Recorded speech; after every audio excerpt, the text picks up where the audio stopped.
We are back. Remember us?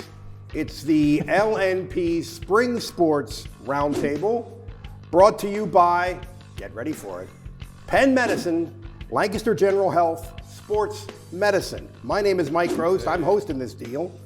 And we're going to talk about the 6th Lancaster-Lebanon League Spring Sports, some of which we cover like beats, the three of us, and some of which we don't. And we're going to give you as much as we can at this very early stage of the season. Some of the teams have played a game or two, but really it hasn't gotten started yet. And the weather, as you may have noticed, has been a factor in that as we sit here on Tuesday. Anyway, to my left is John Walk of LNP, LancasterOnline.com. To my right is Jeff Reinhardt, same publications. My name is Mike Gross, your humble host. And we're going to kind of do a survey, preview, look at what we're expecting to see going forward in all of our spring sports. Some more, as I said, some more than others because we actually cover them. All right. So we're done with the basketball? We're done with hoops. That's it's over, big guy. No more hoops. It's over. Okay. Say goodbye to the hoops. Okay. It was memorable, but say goodbye and get on with your life, for God's sake. Yes. All right, John, getting on with your life means lacrosse. Ooh. Give us a sense of the Lancaster-Lebanon League in lacrosse this spring. What's happened? What's going to happen? All right, we have boys lacrosse, girls lacrosse. Boys lacrosse off the top, remember our two sections. I'll put up a graphic just to break down, okay, here's and who's in section 1, who's in section 2. With that in mind, section 1, expectations there. Hempfield and Manheim Township are again going to battle it out for section supremacy. If you recall, Hempfield and Township last year were the section 1 champions. Hempfield ends up reaching, they end up beating Manheim Township in the league final. They end up reaching the District 3-3A final. And oh, by the way, they already have a big time win over Avon Grove, 9-7 on the road this past Saturday. So Hempfield is already off to a good start. Keep an eye on Penn Manor, my alma mater. They've kind of been scratching there to kind of get scratching and clawing. We'll see what they're made of. The comments this week as they go to Hempfield Tuesday and they host Township later in the week. So we'll see what goes on there. Section 2, take your pick. Cocalico, Conestoga Valley, Peter Strasburg, Lancaster Country, Lancaster Catholic. Any of those 4 top 2 teams out of each section make the league playoffs. So it's going to be interesting. Section 2, I think they're just going to go head-to-head and battle there. One more notable win on boys before we move on to the girls. Penn Manor was at this game, go on the road to Cocalico this previous Friday, season opener, non-league crossover. Penn Manor comes back from down 9-6 with under 6 minutes left, wins it in overtime, 10-9, 47 seconds into the extra period on a golden goal. You know this guy, Eric Henkel, the football player. Sure. And man, was he a quote, reminded me a lot of Danny Walk, the basketball coach. Tell me about the goal, and he goes for 5 minutes and talks. So we'll put that we'll put that goal up for you. We got that face off, and I took it around south, and I honestly didn't want to take the dodge. I was so gassed, and then they literally made me. And then I just took it. It was probably the slowest dodge ever. It wasn't that good, and then I just fell and took the shot and saw it go in. It was a great team win. We were down 3 with like 6 minutes left. It was sloppy, but it's a good first starting point for us. Girls side, Manheim Township, if we recall, I believe it's a 94-game LL regular season win streak. I believe they won 11 straight league tournament crowns. They've reached the Class 3A state final 3 seasons in a row. Wow. And they're already off to a good start. Their season opener on Saturday, they hosted Radnor, which was a repeat of last year's state championship game. Township wins that 10-6. So you got to like the blue streaks coming out of the gate. Okay, who's going to be there possibly at that number 2 spot? I like Hempfield, Cocalico, Warwick, Lancaster Country, Lancaster Catholic. Kind of take your pick there as to who could kind of rise up. Class 2A, probably Cocalico, Lancaster Country Day should make a run in the postseason. But that's kind of what we're expecting here. And another shout out to Ephrata. There were 8 girls teams that opened their seasons over the weekend. Township got the 1 win. The other win, Ephrata beat Cedar Cliff. So that's pretty much a quick wrap up of lacrosse as we get the season underway. Boom. Excellent. Rhines? Yes. John and I are both envious of you being able to cover games indoors. This spring. Yes, smart. Volleyball. Yes. Go. I picked the volleyball beat. I will take my gym bleacher seat and stay inside. Okay, boys volleyball. Hey, LL League volleyball is awesome. You guys know that. A couple of state semifinalists last year in the first year back from COVID. So, okay, change is the word I'm going to go with. Two big changes at the top. Coaching. Mike Vogel, who was at Hempfield for 31 years, a fixture. Won 24 LL titles, 15 district titles and 7 state championships. Holy moly. Get him in the LL Hall of Fame already. First ballot. Get him in there. Mike Vogel is gone. He retired. Kenny Iser got the job. Hello, Kenny Iser. Central Bucks West grad, All-American at Judiana. So he takes over at Hempfield. The other kind of well-known program here in the county for years and years, Penn Manor, also has a new coach, Brian Kemmerer. If the name sounds familiar, it should. Both of his kids played there. He was an assistant at Penn Manor.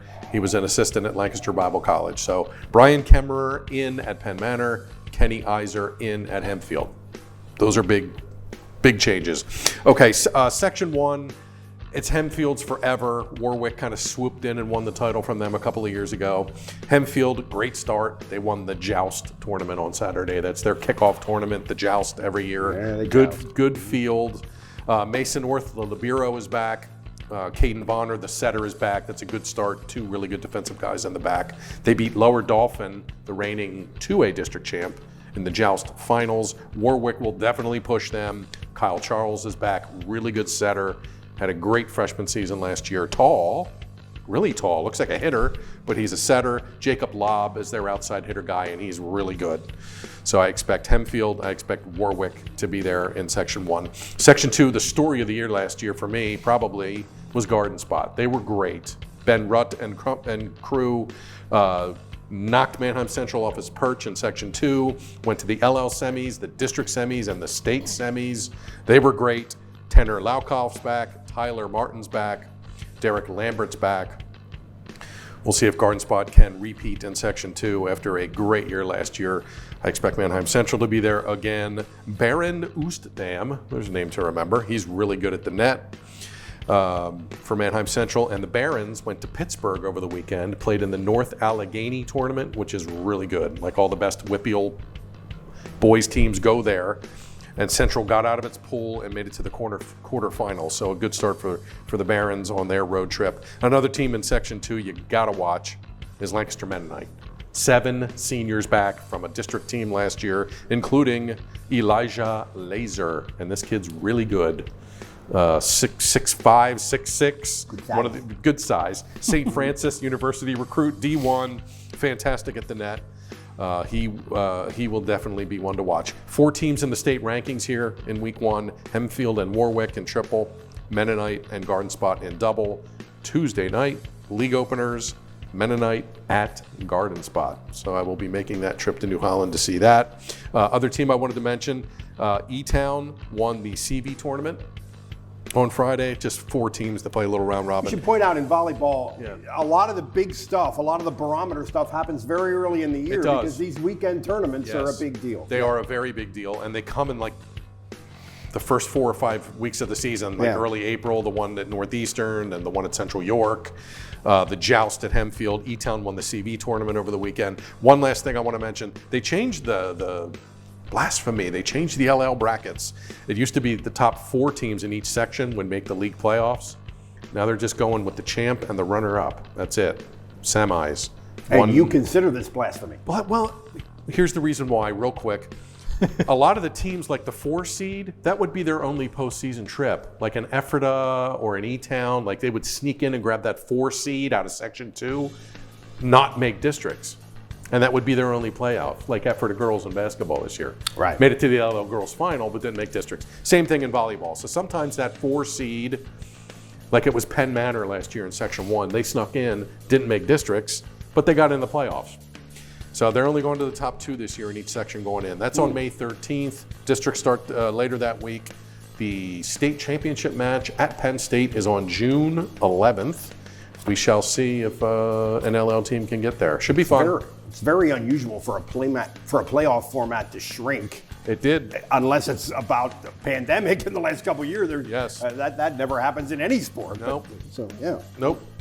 All right. In the interest of dividing this up evenly, I think we're going to go back to you, John, because you're ready to talk a little bit about track and field, which is another. All of these sports our league is pretty good at. And let's talk a little bit about track. First off, I'll give a shout out to Steve Navaroli, our do-it-all freelancer for LP Lancaster Online. Credit to him on a lot of this track and field information. He has an awesome feature story up in the track and field page of Lancaster Online about Solanco's Katie Irvine, who is a standout in the pole vault for many reasons. A lot of different talents that she's kind of brought together there to get over the hurdle in that sense. A couple other names I wanted to throw out there as far as who to watch. Manheim Township, Darren Kamoff in the 400-meter run. Lancaster-Strasburg, you guys know a couple of these names. Colin Whitaker and Luca Veronic should be good distance runners. Okay, there's some individual names. And again, as we move forward here in the season, we're going to be going out to practices. We're going to be giving you kind of highlights from previous weeks. So I'm going to be hitting on a lot of good student athletes in track and field kind of moving forward. As far as what to expect in the section races on the girls' side, Section 1's absolutely loaded. Manheim Township, Warwick, McCaskey, Crest are all going to battle it out there. Wow. Section 2 in girls, Ephrata should be pretty good, and Manheim Central apparently is on the rise. Section 3, Lancaster Catholic, Elko, and Anvil Cleona kind of going to joust it out there in Section 3 girls. And then on the boys' side, in Section 1, McCaskey brings a ton of talent back and expect to kind of hold the throne there again. Section 2, we mentioned a couple guys for Lancaster-Strasburg. The Pioneers are probably your early favorite there. Will get a challenge from the Manheim Central Barons. And Section 3, still in the boys, Lancaster Catholic and Elko apparently are going to go at it. So that's my quick synopsis on track and field. But again, we're going to be going kind of more in depth as we move forward here. Okay, thank you, John. My sport is baseball, and today, Tuesday, I think my preview of the baseball season was in the paper, and I'm going to talk a little bit about that because I sort of came away from, I sort of was thinking that we were pretty senior dominated in this sport last year until I looked at it. I think our league's going to be loaded in baseball. I'm really kind of surprised. You may remember that Manheim Central won 25 games, won the league title, went to the state semis a year ago, and they were kind of built around a big left-handed pitcher named Colton Book, who went to Stony Brook, Division I. He's a Division I player. But some of their biggest games last year were pitched by a junior named Connor Rohrer. Their last win last year in the state quarters was a 16 strikeout 2-hitter by Connor. Oh. He's back, and he's pretty impressive, and they're kind of built around him, and I think they have a lot of good pieces. I think they could be about as good as they were last year. Who knows, especially in this sport as far as single elimination tournament, I mean, who knows how far they're going to go, but Central should be very good. In Section 1, the team that we talked about all year last year was Manheim Township. Yeah. They were 20-0, and then their season came to a very abrupt end. They sent a bunch of kids to colleges, but you know what? Manheim Township has a kid named Ben Shanoski, pitcher, going to Virginia Tech. They have a kid named J.T. Weaver who's going to Shippensburg, another big arm and a good position player. They've got like 6 or 7 kids that are already committed to colleges. They're going to be very good. The other one I think at the very top of the league, regardless of section, would be Warwick. They made a state tournament team last year, and they've got both, and these 2 big stud pitchers, a lefty, Matt Seibert, a righty, Matt Williams. They're both back, along with a really good lineup. Now, 2 teams that were very great programs, Hempfield and Ephrata. Not very good last year, very, very young. Hempfield beat Lower Dauphin the other day, 11-0. Wow. Got a dominant pitching performance. I think they're going to be back in the mix. Ephrata, I think, is going to be back in the mix again in Section 2 with Lancaster-Strasburg. And then in Section 4, Lancaster Catholic has won 6 straight section titles. Wow. Their coach, Ty Book, stepped down. The JV guy named Brian Renly replaced him. They have 2 brothers, Brandon Wingenroth and Nathan Wingenroth. Oh. Brandon is a shortstop, #1 pitcher going to Penn State. Nathan is a center fielder, speed guy, lead off, changes the game on offense and defense. He's a junior. He's already committed to Elon College in North Carolina, which is also Division I. Wow. I missed some, but baseball is going to be good. It's going to be interesting, and it's going to start getting interesting this week. A Manheim Central notable, real quick. Last summer, I covered the LNP tournament, and Manheim won the big kid division. Right. With like 9th graders, 10th grader kids. And they were great. Yeah. I don't know how many of those kids played varsity, but they have some kids in the pipeline coming, including another pitcher kid who was unbelievable, a lefty. Colton Book's His brother brother played. is a sophomore. He's going to be a factor. They played a freshman center fielder last year. They're Manheim Central has a lot of players. LS has a lot of players. And again with Warwick with the pitching, a lot of good teams in the league. I think it's going to be a very strong Lancaster-Lebanon league in baseball. And the other diamond sport, real quick, don't forget, LS girls won the state title last year. That's right, softball. Defending state champion LS were dominant. They were undefeated or close They to lost it. the first game of the year. That's and then right, lose they after lost the that. first game of the Now year, they have yeah. a whole new coaching staff. Everybody kind of But left after the they season. have their pitcher's back, right? Or one of their Yes, pitchers. their starting pitcher's back. Anyway, Lampeter Strasburg should be very good again. yeah. We Dave Byrne, the veteran, our softball writer, will be with us one of these weeks coming up soon. Couldn't make it this week, and he'll fill the airwaves with his voluminous knowledge of Lancaster-Lebanon League softball. no doubt. And All right. We don't want to forget tennis. Tennis, Abadir's John. back. You have any I can tennis? tell you're fired up about baseball. Good on you, man. That's Yeah, awesome. seriously.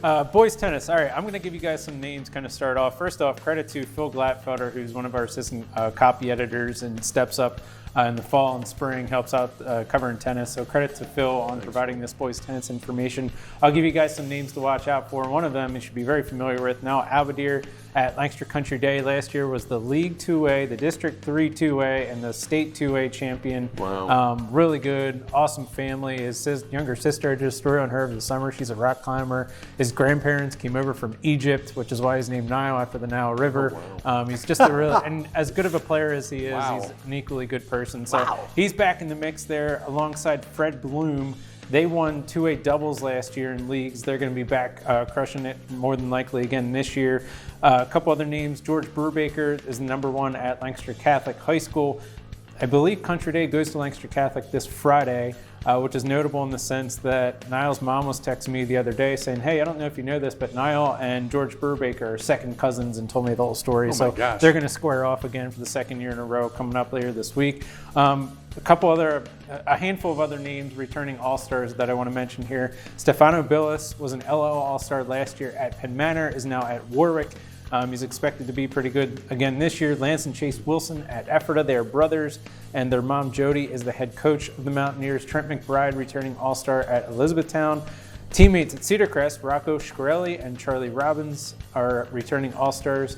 There's Adam Good at Cocalico, Weston Weaver at Lampeter Strasburg, and Yuji Wanger at Conestoga Valley. Okay, those are some notable names to kind of keep an eye on. What about the section races in boys tennis? Section 1, Cedar Crest returns pretty much its entire lineup from last year's squad, which went 12-4. So the Falcons are expected to be pretty good. Get a challenge from Elizabethtown and Manheim Township up in Section 1. Section 2, take your pick. Cocalico, Ephrata, Manheim Central. And Section 3, finally, Lancaster Country Day and Lancaster Catholic are expected to battle out for supremacy there. Pequea Valley is a few years removed from winning a State 2A title. They lost a lot of senior leadership from last year, but they got a good coach there in Eric Burns. He knows what he's doing. So more than likely, they're going to give some fits to Country Day and Catholic. So that's my quick synopsis on boys tennis. Ooh, there's a lot of spring Wow, sports. very impressive. All right, folks, as we get into the season and they start playing the games and the races start to take shape and such, we're going to be going out and getting some video. We're going to be interviewing people. We're going to be bringing in other voices to talk about these sports. It's more of a multi-sport focus, obviously, in the spring, and we're going to try to capture that as much as we can. So that's something to look forward to, we think. That's it for the inaugural of this season edition of the LL Spring Sports Roundtable. For John Walk, Jeff Reinhardt, I'm Mike Gross, and I'm going to do it one more time, gang. Penn Medicine, Lancaster General Health Sports Medicine. See you later.